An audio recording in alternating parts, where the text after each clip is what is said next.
Hey everyone, and welcome back to our channel where we dive into timeless stories and the lessons they hold for us today. Have you ever been so swayed by a compliment that you let your guard down? Well, today's story is a classic reminder to stay sharp, especially when someone is laying on the charm a little too thick. Let's get into the famous fable of the fox and the crow. One beautiful bright morning, a clever fox was making his way through the woods. His nose, as always, was leading the way, sniffing out any potential breakfast that might be hiding nearby. He was feeling particularly hungry, and his stomach rumbled with anticipation. As he trotted along a well-worn path, his sharp eyes scanned the trees and bushes, hoping to spot a tasty morsel. Suddenly, he stopped dead in his tracks.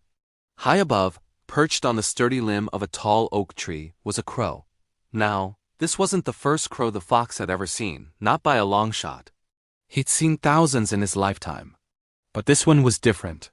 This crow held something special in her beak, something that made the fox's mouth water instantly. It was a big, delicious-looking piece of cheese.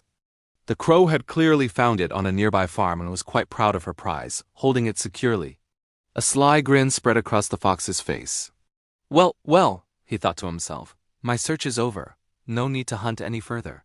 Right, there's a perfect dainty bite for my breakfast just waiting for me. He didn't want to waste a single moment. With a quiet, confident stride, he trotted right up to the foot of the very tree where the crow was sitting. He tilted his head back, put on his most admiring expression, and called out in a voice as smooth as honey. "Good morning, you beautiful creature." His words echoed slightly in the quiet woods. The crow, who had been enjoying the morning sun, heard the voice from below. She looked down, her head cocked to one side, and saw the fox. She was immediately suspicious. She knew all about foxes and their cunning ways. She wasn't about to fall for any simple tricks. So she kept her beak clamped tightly shut on her precious cheese and simply stared down at him, saying nothing at all in return. The fox, however, was not one to be discouraged so easily. He knew he had to try a different approach. He continued, his voice filled with even more feigned admiration. "What a truly charming creature she is!" he exclaimed, as if talking to the trees themselves. "Just look at how her feathers shine in the sunlight. They're like polished jet. And what a beautiful, elegant form she has. And those wings, simply splendid. I bet she can fly higher and faster than any other bird in this forest." He paused for a moment, watching the crow closely for any reaction. She remained still, but he could see her puffing out her chest just a tiny bit. He knew his flattery was starting to work.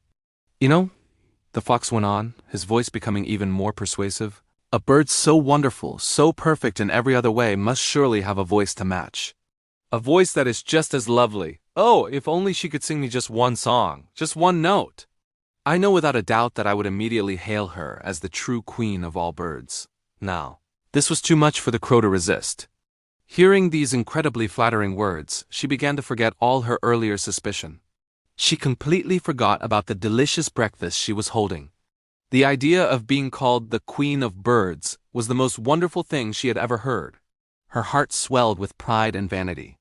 She wanted, more than anything in that moment, to prove the fox right. She needed him to hear her magnificent voice. So, in her eagerness to be crowned queen, she did exactly what the fox had hoped. She opened her beak as wide as she possibly could to let out her loudest, most impressive C-A-W. And of course, the very instant her beak opened, the cheese dropped. It tumbled down, end over end, through the leaves and branches, falling straight into the fox's waiting, open mouth. He snapped it up in a single bite. He chewed for a moment, savoring the creamy, delicious cheese. Then, swallowing it down, he looked up at the foolish crow one last time. "Thank you," he said sweetly, a triumphant glint in his eye, as he began to walk away. "Though it is a bit cracked and croaky, you do have a voice, sure enough. But tell me, my dear, where are your wits?" And with that, the sly Master Fox disappeared into the woods, leaving the poor, hungry crow to think about his final words. The story leaves us with a powerful moral. The flatterer always lives at the expense of those who are willing to listen to him. It's a great reminder to be wary of excessive praise, especially when the person giving it might want something from you. So, what do you think? Have you ever been in a situation like the crow? Let us know in the comments below. We love hearing your stories and thoughts. Thanks so much for watching, and if you enjoyed this fable, don't forget to like, share, and subscribe for more content. We'll see you in the next video.